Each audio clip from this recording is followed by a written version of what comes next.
In this video, we will discuss about Microsoft Excel 2010 Chapter 5. Microsoft Excel 2010 ये Microsoft Excel Microsoft office के package जैसे कि MS word है, MS Excel है, MS power point है। तो एक्सेल जो कि हमारा ऑफिस का पैकेज है और ये स्प्रेडशीट प्रोग्राम है जो डाटा इंटर करने के लिए एंड कैलकुलेशन, उस डाटा पे calculation, formula and function use करते हुए उस डाटा पे हम कैलकुलेशन का काम करते हैं जो हमने डाटा इंटर किया है। Excel allow us to organize the data in row and column.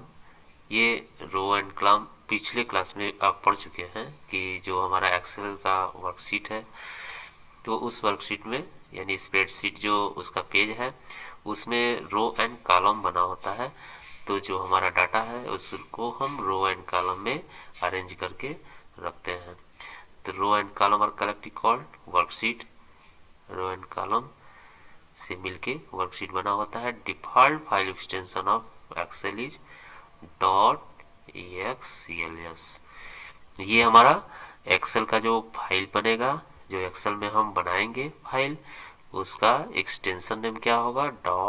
.xcls। Feature क्या है इसके? Microsoft Excel has many advantage. अब यहाँ दिया हुआ है डाटा एंट्री इज फास्टर। इसमें जो डाटा एंट्री का काम होता है वो बहुत ही तेज होता है। मेकिंग चेंज इज सिंपल, और सिंपली इसमें कोई भी हम चेंज कर सकते हैं। ये formula automatically calculate the result when the data value are change. यानी जो हमने फार्मूला एक बार सेट कर दिया उस सीट पे, तो उसमें अगर बाद में हम उस डाटा को चेंज करते हैं, जो भी डाटा का वैल्यू है अगर हम चेंज करते हैं तो रिजल्ट ऑटोमेटिक चेंज हो जाएगा। यानी ये फार्मूला जो है वो ऑटोमेटिक कैलकुलेशन कर लेगा। ये large amount of data can be handle easily. यानी बहुत बड़ा अगर डाटा है या बहुत बड़ा फाइल है उसको हम यहाँ आसानी से हैंडल करते हैं। Data can be presented graphical. ये ग्राफिक के माध्यम से भी हम, जैसे चार्ट है, ग्राफ है, इस ग्राफिक के माध्यम से भी इसमें प्रेजेंटेशन की सुविधा है। Application of Microsoft Excel. Excel has many application सब। यहाँ देखिए, ये business application and maintaining inventory control, ये एक तरह से बिजनेस एप्लीकेशन के रूप में यूज होता है जिसका कमर्शियल यूज है। प्लान एंड फोरकास्ट बजट, ये प्लान करने के लिए, सॉरी, ये प्लान एंड फोरकास्ट बजट, जो हमारा बजट है ईयरली, जो बिजनेसमैन का जो बजट होता है उसको प्लान करने के लिए एंड फोरकास्ट करने के लिए बेस्ट सॉफ्टवेयर है। It is use for scientific calculation. इसमें साइंटिफिक कैलकुलेशन भी होता है। It is keeping the record of employ and also maintaining the accounts of office and salary record.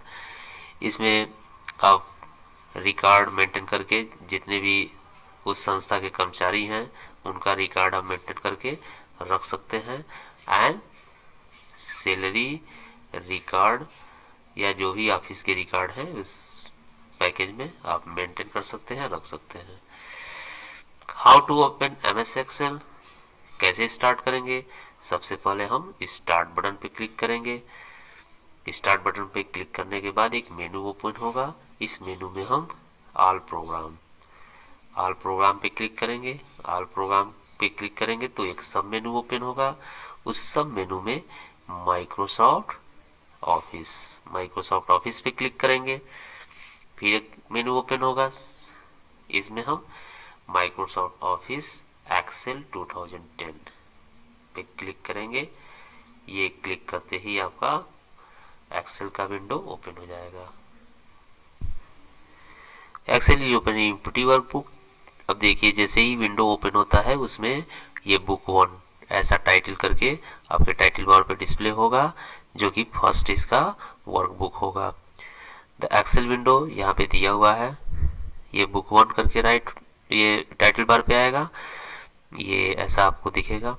इसमें देखिए, ये टाइटल बार है, टैब है, एक्टिव सेल यानी जो हमारा एक्टिव सेल होगा वो उसका बाउंड्री डार्क कलर में आपको नजर आएगा, जैसे कि यहाँ पे नजर आ रहा है, तो उसको हम एक्टिव सेल बोलते हैं, जिसमें आपका माउस पॉइंटर क्लिक करेंगे जिसको एक्टिव करना चाहें, जैसे यहाँ पे क्लिक किए तो यहाँ का जो सेल होगा वो आपका बाउंड्री डार्क हो जाएगा, दैट मीन्स ये एक्टिव सेल है। रो हेडिंग, ये आपका रो हेडिंग दिया हुआ है इस साइड में। वर्कशीट, ये वर्कशीट 1 वर्कशीट 2 ऐसे करके। स्टेटस बार, सबसे नीचे स्टेटस बार होता है। यहाँ पे फार्मूला बार, आप जो भी यहाँ फार्मूला राइट करना चाहें यहाँ पे राइट कर सकते हैं। कॉलम हेडिंग, ये कॉलम हेडिंग है, जैसे कि रो हेडिंग हमारा 1 2 3 4 5 ऐसे नंबर में होता है, और कॉलम हेडिंग ABCD यानी अल्फाबेट में होता है।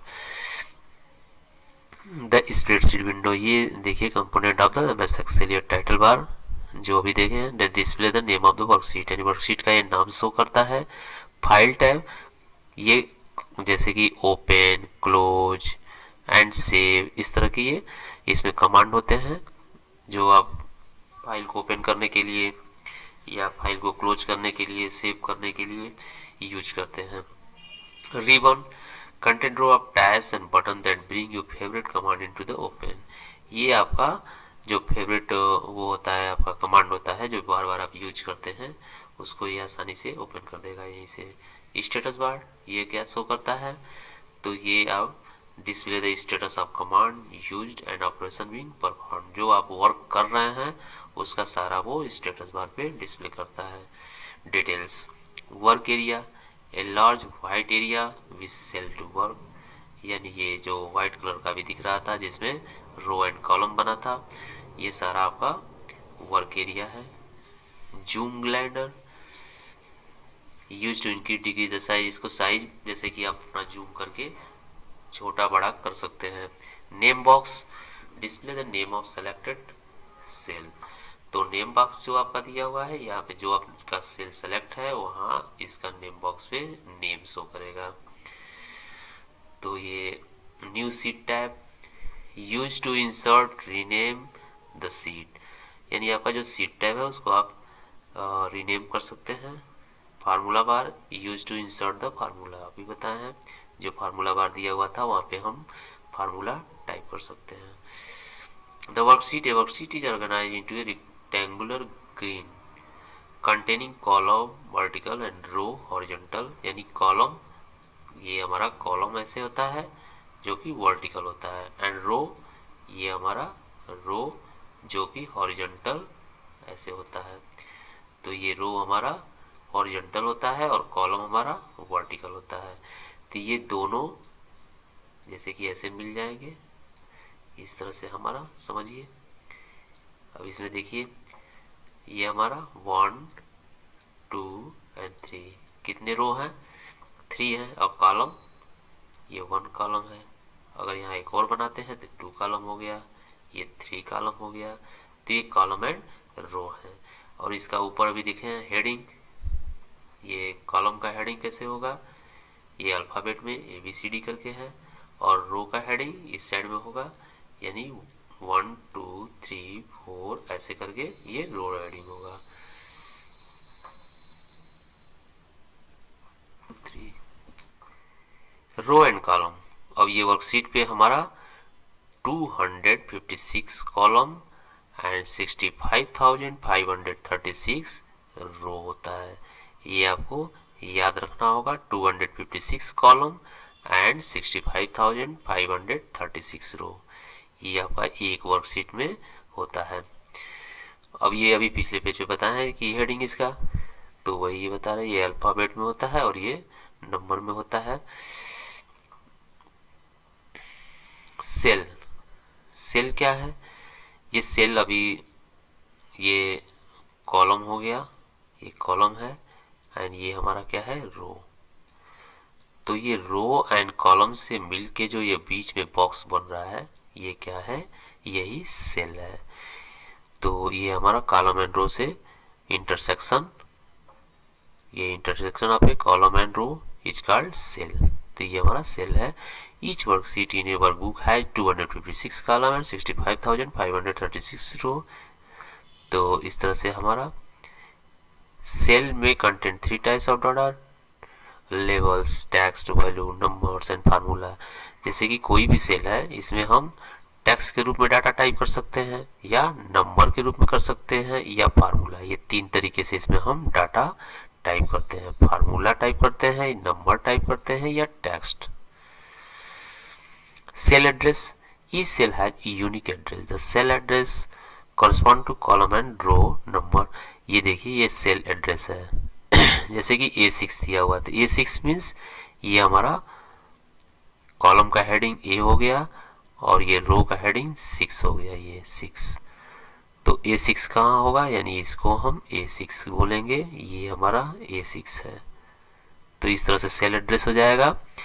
ये कॉलम का हेडिंग एंड रो का हेडिंग। तो कॉलम का हेडिंग A है और रो का हेडिंग 6 है। अब A6 इसका हम ये A और 6, ये 6 हमारा क्या हो जाएगा, इसका सेल एड्रेस हो जाएगा, यानी सेल का नाम हो जाएगा। जैसे B6, D3, इस तरह से हम किसी का, जैसे B6 है, D3 है, ये D है, और ये हमारा 3 है। तो D3 का मतलब ये आपका D3 है, यहाँ D और 3 के बिल्कुल सामने वाला। तो ये हमारा सेल जो है, इसका एड्रेस D3 होगा। तो इस तरह से cell reference by its unique address और सेल रेफरेंस, वही चीज है आपका सेल एड्रेस या cell reference. Grid line, the horizontal vertical line, अभी ऊपर लाइन देखे हैं जो, ये हॉरिजॉन्टल, ये वर्टिकल एंड हॉरिजॉन्टल, इस तरह से लाइन है, वो हमारा ग्रिड लाइन्स है। माउस पॉइंटर, आपका माउस पॉइंटर जो होता है, जो आप स्क्रीन पे जिसके थ्रू वर्क करते हैं, वो आपका माउस पॉइंटर होता है। द रिबन, अभी रिबन टाइटल बार ऐसे पढ़े हो, तो वो हमारा रिबन होता है। Home tab, this is the most use tab, ये आपका होम टैब है जो सबसे ज़्यादा यूज होता है, यहाँ दिया हुआ है होम टैब। इसमें देखिए, ये कमांड दिए हुए हैं, ये सेल को मर्ज करना, या टेक्स्ट को रैप करना, सेल स्टाइल, या ये bold, italic, underline, font change करने के लिए ये तमाम ऑप्शन दिए हुए हैं। तो ये हमारे सारा होम टैब में होता है। होम टैब पे क्लिक किए, ये कमांड हम यूज कर सकते हैं। इंसर्ट टैब, ये देखिए इंसर्ट टैब, ये होम टैब के बाद हमारा इंसर्ट टैब है। इंसर्ट टैब आप क्लिक करेंगे तो ये क्लिप आउट है, हेडिंग है, या पिक्चर आप यूज करना चाहते हैं, फूटर देना चाहते हैं, हेडर देना चाहते हैं फाइल में, तो ये सब आपके सामने इसका कमांड आ जाएगा इंसर्ट का। Page layout tab, insert tab के बाद आपका क्या है, पेज लेआउट। तो पेज लेआउट में पेज का टोटल आप जैसे कि मार्जिन सेट कर सकते हैं, ओरिएंटेशन या थीम। तो मार्जिन मतलब ये आपके पेज के किनारे किनारे का जो मार्जिन होता है उसको आप सेट कर सकते हैं। ओरिएंटेशन जैसे लैंडस्केप, ये यहाँ से ओरिएंटेशन उस पेज का सेट कर सकते हैं। थेम उस पेज पे सेट कर सकते हैं। फार्मूला टैब, ये पेज लेआउट के बगल में आपका राइट साइड में फार्मूला टैब है। तो फार्मूला टैब को क्लिक करके आप इसमें से देखिए, स्प्रेड की सेल के लिए फार्मूला या फंक्शन यहाँ से आप यूज कर सकते हैं। डाटा टैब, आपका फार्मूला टैब के बगल में डाटा टैब है, यहाँ देखिए ये आपका डाटा टैब है। जैसे ही डाटा टैब पे क्लिक करेंगे, डाटा टैब से रिलेटेड ये सारे डाटा से रिलेटेड ये कमांड आपके सामने आ जाएंगे, इसको आप यूज करेंगे। जैसे कि सॉर्टिंग है, फिल्टरिंग है, एनालाइजिंग एंड ग्रुपिंग। जैसे कि ये सॉर्टिंग करके हम असेंडिंग ऑर्डर, डिसेंडिंग ऑर्डर, जैसे कि डाटा को या रिकॉर्ड को अरेंज कर सकते हैं, ऐसे ही फिल्टर भी कर सकते हैं। ये रिव्यू टैब, आपका डाटा टैब के राइट साइड में रिव्यू टैब है। रिव्यू टैब पे क्लिक करेंगे तो आपका ऐसे ही रिव्यू टैब के सारे कमांड ओपन हो जाएंगे। यहाँ पे जैसे कि स्पेलिंग आपको चेक करना है, ग्रामर चेक करना है, तो आप पिछले प्रैक्टिकल में कर भी चुके हैं स्पेलिंग एंड ग्रामर चेक, वो MS वर्ड में भी होता है। तो यहाँ पे हम स्पेलिंग वगैरह चेक करने के लिए रिव्यू टैब में जाएंगे, या जैसे कि नोट्स वगैरह इस पर ट्रैक करना है, track change and notes feature, notes आपको इसमें राइट करना है तो वो सब यहाँ पे कमांड आपको मिलेंगे। नेक्स्ट व्यू टैब, ये देखिए ये रिव्यू टैब के राइट साइड में आपका क्या है, ये व्यू टैब। ये जैसे ही इस पर क्लिक करेंगे इससे रिलेटेड ये आपके कमांड, ये बटन जो भी होंगे वो ओपन हो जाएंगे। इसमें आप freezing, splitting panes, viewing grid lines, hide cell, ये ऑप्शन दिए होंगे, ये कमांड दिए होंगे, इसको यूज करके आप ये फाइल में कर सकते हैं यूज। यहाँ देखिए ये आपका मूविंग अराउंड द स्प्रेडशीट, आप कैसे स्प्रेडशीट पे ये इसको यूज करेंगे।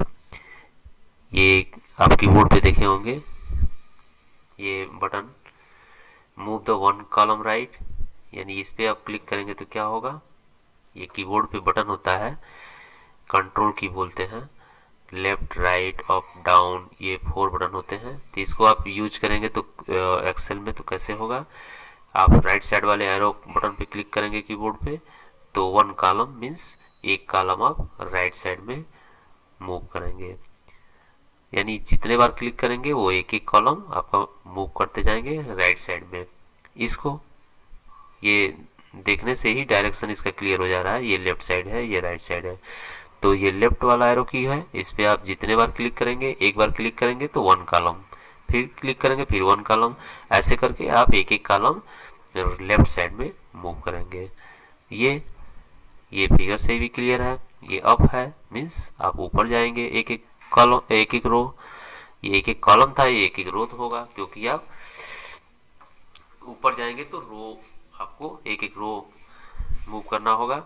और ऐसे ही ये बॉटम है, यानी नीचे जाने के लिए तो मूव वन रो डाउन, ये नीचे जाएंगे आप एक एक रो।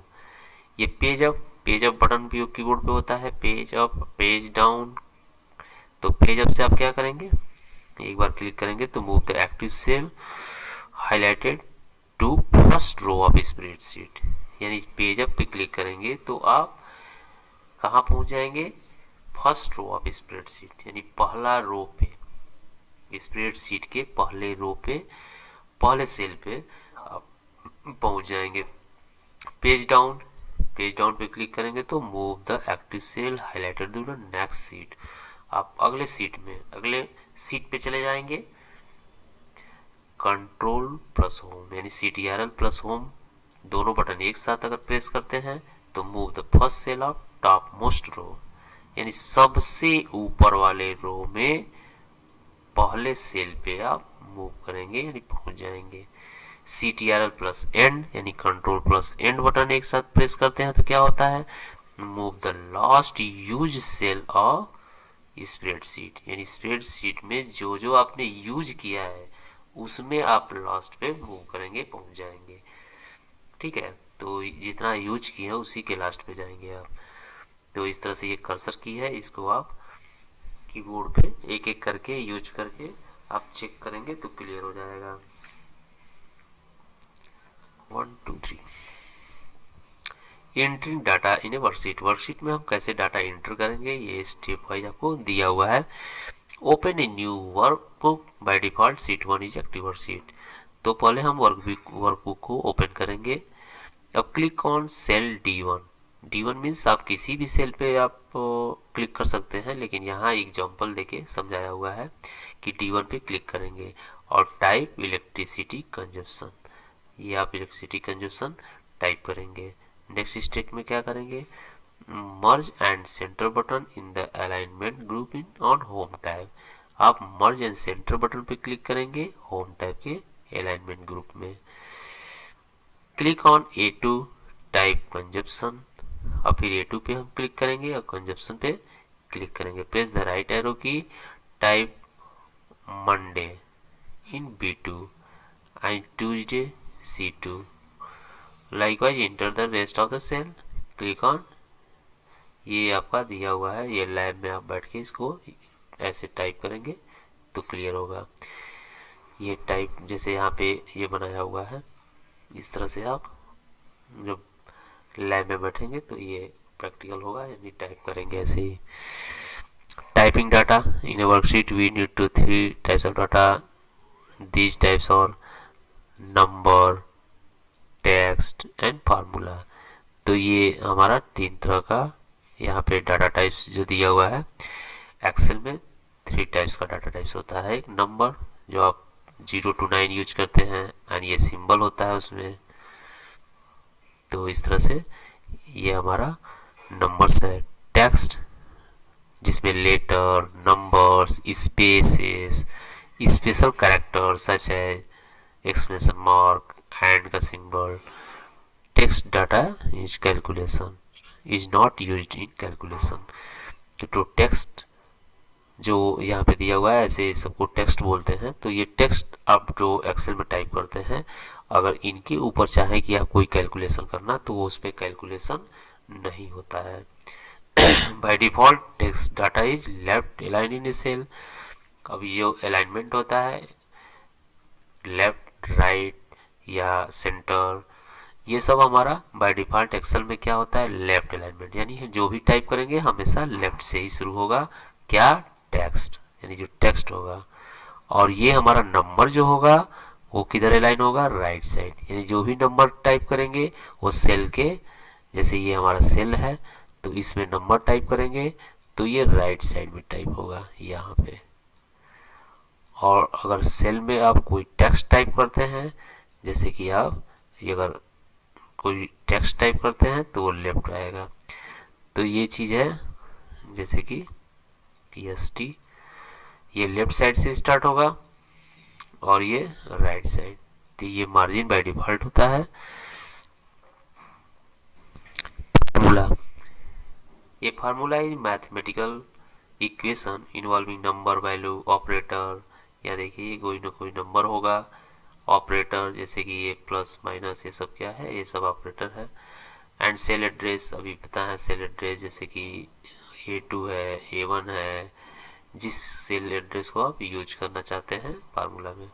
Address use for performing calculation और worksheet. Formula can range from basic mathematical operation और complex calculation. Formula begin with equal sign.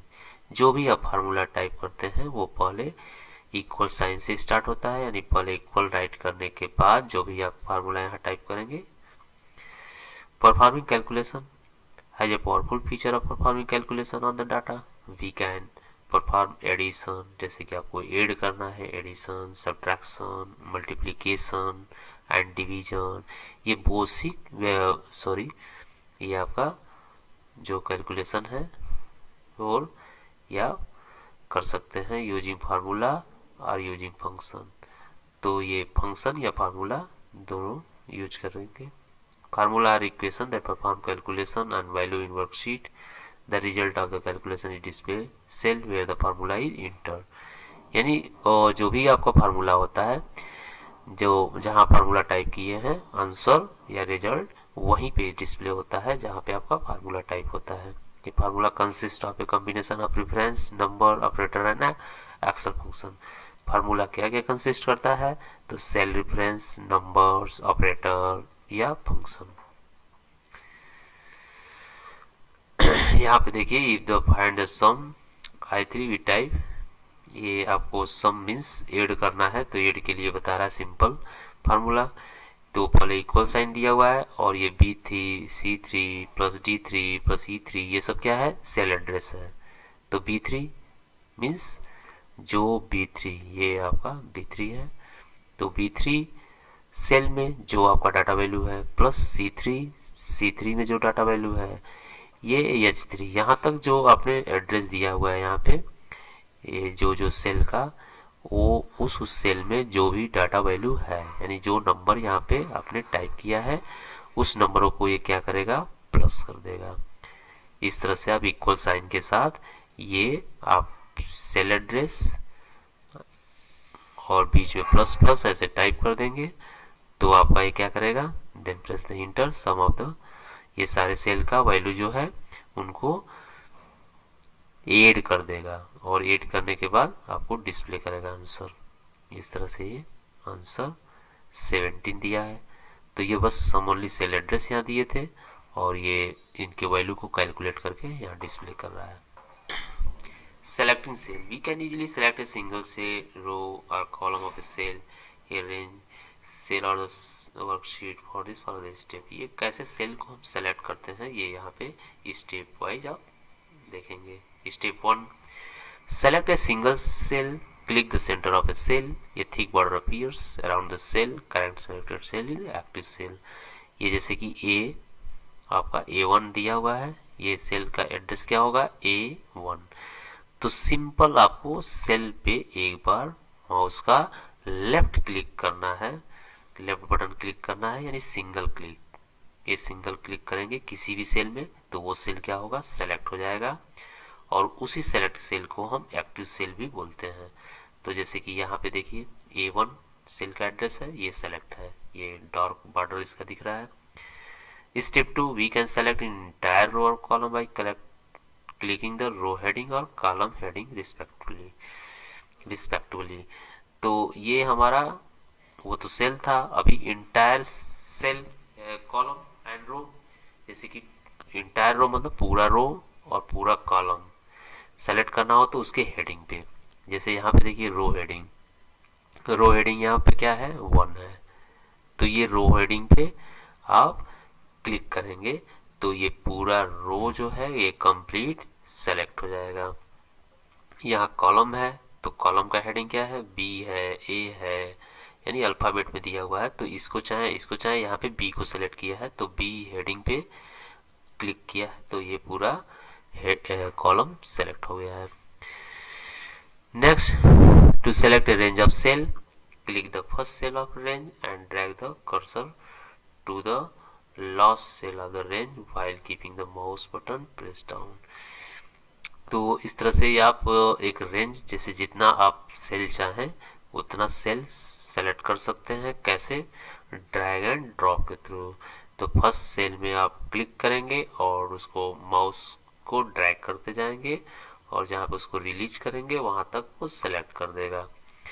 To select all the cell in a worksheet, click the select all button, यानी पूरे cell को select करना चाहते हैं worksheet में जितने भी सेल हैं तो ऑल सेलेक्ट बटन होता है, ऑल सेलेक्ट पे क्लिक कर दीजिए, आपका पूरा सेलेक्ट हो जाएगा। Editing cell content, after we have entered data in the cell we often need to change it some way or other।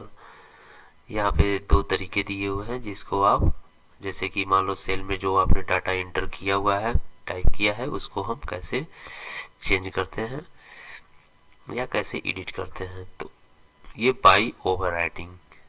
To edit a cell by overwriting, just select it the and type the new content, press enter key और click the enter button on the formula bar। जैसे कि आपने cell में कुछ पहले से कुछ आपके सेल में टाइप है और चाहते हैं कि ओवरराइट मीन्स उसके ऊपर आप राइट कर दें, तो पहले वाला डाटा रिप्लेस हो जाएगा दूसरे वाले डाटे में तो पहले वाला डाटा आपका रिमूव हो जाएगा और दूसरा वाला डाटा उसमें टाइप हो जाएगा। तो इसको बोलते हैं ओवरराइटिंग। कैसे करते हैं, पहले वो जिस सेल में चाहते हैं उस सेल पे आप सिंगल क्लिक करेंगे, वो सेलेक्ट हो जाएगा और टाइप करना स्टार्ट कर देंगे और इंटर की प्रेस करेंगे टाइप करने के बाद, तो वो आपका डाटा ओवरराइट हो जाएगा।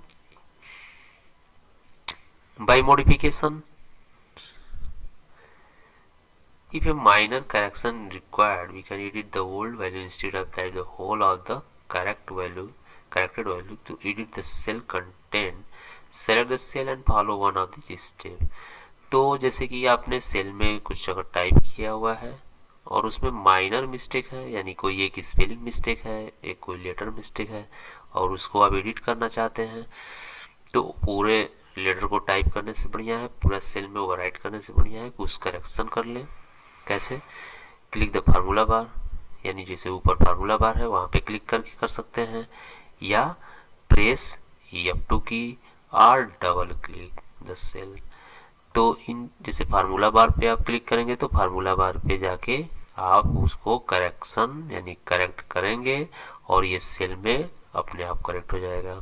F2 से या डबल क्लिक से आप क्लिक करेंगे तो ये इसमें आपका कर्सर ब्लिंक करने लगेगा और कर्सर ब्लिंक करेगा तो आप कंट्रोल की से लेफ्ट राइट जिधर आपका डाटा करेक्शन करना है आप उस पर क्लिक करके और वहाँ पे जाके आप उसको करेक्ट कर लेंगे। We can edit the content formula bar in the cell press enter key, और करेक्शन करने के बाद इंटर की पे क्लिक करेंगे। ये क्विक एक्सेस बार, ये आपका एमएस वर्ड में भी था, पेंट में भी है। ये क्विक एक्सेस बार में क्या है, आप यहाँ से डायरेक्टली फाइल को सेव कर लेंगे। ये सेव बटन है। ये हमारा अंडू है, ये रीडू है। तो अंडू बटन से जो आपने मिस्टेक किया हुआ है, मिस्टेक से कोई डाटा इरेज हो गया है, तो उसको आप अंडू पे क्लिक करके ला सकते हैं। रिप्लेस से अंडू किए हुए यानी रिमूव हो गया है, अंडू किए आ गया, फिर उसको पहले वाले पोजीशन में ले जाना चाहते हैं तो रीडू बटन पे।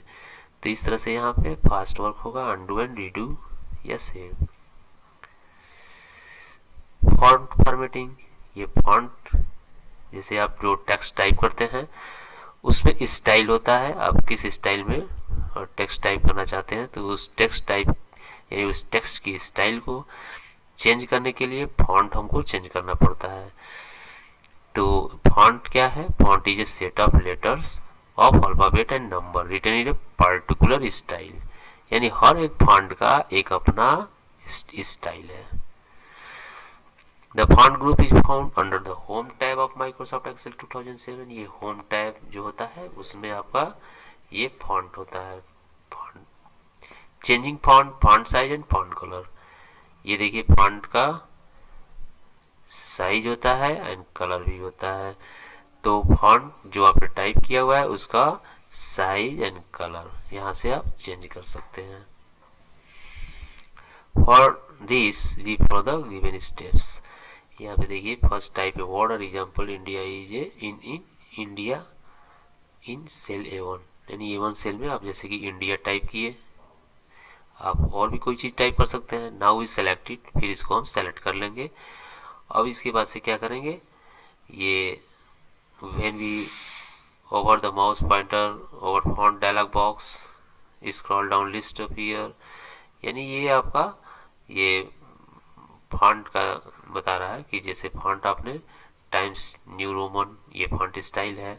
अभी ऊपर पिछले वाले उसमें था ये फॉन्ट, यहाँ देखिए यहाँ दिया हुआ है ये फॉन्ट, तो ये आपका फॉन्ट स्टाइल इसमें दिया रहता है। यहाँ से आप फॉन्ट स्टाइल चूज कर सकते हैं। जैसे यहाँ पे टाइम्स न्यू रोमन दिया है तो ये फॉन्ट स्टाइल है। और भी इसमें बहुत सारे फॉन्ट है, इसमें जब आप क्लिक करेंगे तो ये इसका मेनू ओपन होगा, उसमें से आप कोई भी फॉन्ट स्टाइल चूज कर सकते हैं। एंड यहाँ पे साइज दिया हुआ है, तो ये साइज वाले पे क्लिक करके इसका यहाँ से साइज बढ़ा सकते हैं। तो Excel change the font in selected cell, अब ये ऐसे साइज और स्टाइल चेंज कर सकते हैं।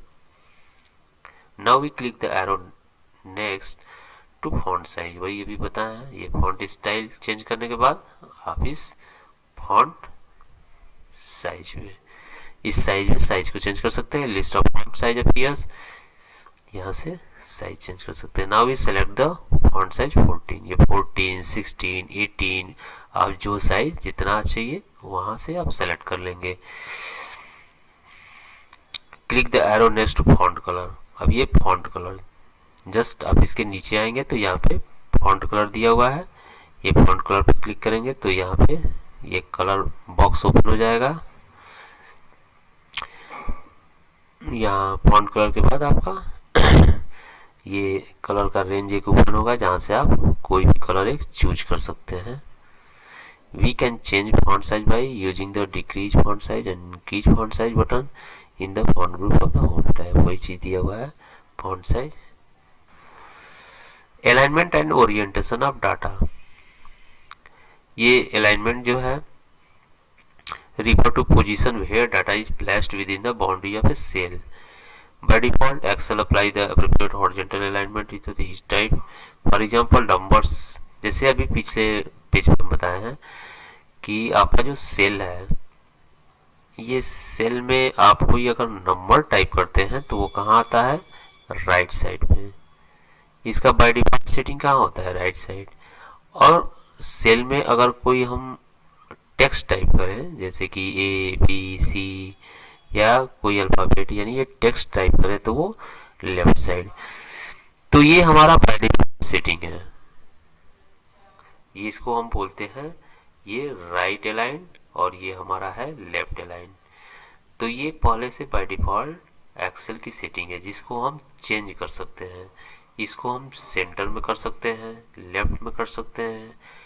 इस टेक्स्ट को आप सेंटर में कर सकते हैं, राइट कर सकते हैं, राइट साइड में। तो अलाइनमेंट को आप यहाँ से चेंज कर सकते हैं। तो ये अलाइनमेंट होता है। ये देखिए, टॉप है, मिडिल है, बॉटम है, हॉरिजॉन्टल है, लेफ्ट है, सेंटर है, राइट है। तो आप सेल अलाइनमेंट जो है, आप सेल के ये पूरी, ये आपका टॉप है, ये बॉटम है, ये लेफ्ट है, ये राइट है। तो इस तरह से सेंटर बीच में है। तो आप इसको सेटिंग कर सकते हैं। रिफर टू रिलेटिव फिजिकल, ये direction, easily orientation in your horizontal. To change it, first select the cell and then click orientation. इसको चेंज करने के लिए आप पहले कोई भी वर्क परफॉर्म करने के पहले सेल को सेलेक्ट करना पड़ता है। तो ओरिएंटेशन चेंज करने के लिए फर्स्ट आप सेलेक्ट करेंगे सेल को या जो भी सेल्स है, देन क्लिक ओरिएंटेशन। उसके बाद ओरिएंटेशन पे क्लिक करेंगे, अलाइनमेंट ग्रुप में होता है। अब ये जो आपका जो भी ऑप्शन है, जिस डायरेक्शन में ये आप करना चाहते हैं वो आप चूज कर लेंगे।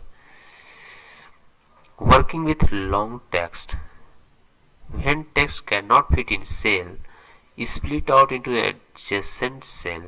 We can let the data spill out, but if next cell consisting data is, ये जैसे कि आप सेल छोटा होता है, सेल में आपने बहुत सारा टेक्स्ट टाइप कर दिया है और वो ओवर हो रहा है, उस सेल से बाहर जा रहा है। उसको आप चाहते, जो उसके बगल वाला सेल है उसमें वो शो हो रहा है, तो उसको स्प्लिट करना चाहते हैं। या उसको आप क्या करेंगे, टेक्स्ट रैप करना चाहते हैं, यानी उसी सेल में नेक्स्ट लाइन में आ जाए। यानी ये जो हमने डाटा यहाँ टाइप किया हुआ है, ये A1, तो ये B या C में या B1 या C1 में न जाए, ये A1 में ही दूसरे लाइन में आ जाए। यानी ये इसी सेल में ये टेक्स्ट फिट हो जाए। तो उसके लिए हम क्या करेंगे, text wrap around within the cell. ये टेक्स्ट रैप ऑप्शन पे क्लिक करेंगे तो ये आपका इसी सेल में ये फिट हो जाएगा, यानी इसी में 2 लाइन बन जाएगा। यानी एक लाइन में इंडिया भी और नीचे आ जाएगा country. Select the cell and click word wrap या wrap text in alignment group. आपका वो क्या हो जाएगा, मल्टीपल लाइन, यानी जितना लाइन में, जैसे यहाँ पे India is a big country, आपका 3 लाइन हो गया। अगर 2 लाइन में एडजस्ट हो जाता, 2 लाइन में एडजस्ट करता, वो सेल में वो आपके उसी सेल में एडजस्ट करेगा। 2 लाइन या 3 लाइन या 4 लाइन, जितने लाइन में हो उसी सेल में वो फिट हो जाएगा। किस ऑप्शन के थ्रू, रैप टेक्स्ट। और merge adjacent cell into one large cell, select the cell and click merge, center in alignment group, the text will be interlined in a single merge cell। यानी जैसे कि इस cell को आप चाहते हैं कि नहीं ये हमारा इसी सेल में फिट न करे, अगर बड़ा हो रहा है तो हम A1 और B1 इन दोनों सेल को क्या करें, मिला के एक बड़ा सेल बना दें। तो उन वो भी ऑप्शन हमारे पास है एक्सेल में। तो उसके लिए हम क्या करेंगे, ये दोनों सेल को सेलेक्ट करेंगे और सेलेक्ट करने के बाद मर्ज and centre, merge and centre पे क्लिक करेंगे तो ये दोनों सेल हमारा एक में मर्ज हो जाएगा। और डाटा जैसे ये दिख रहा है, India is a big country, ऐसे ही दिखेगा। और ये A1 और B1 दोनों मिलके एक सेल बन जाएगा, ये हमारा एक सेल हो जाएगा। और बीच की ये लाइन यानी जो डिवाइडर है वो हट जाएगा, ये दोनों मर्ज हो जाएगा। और इसमें सेंटर अलाइनमेंट बाय डिफॉल्ट होता है।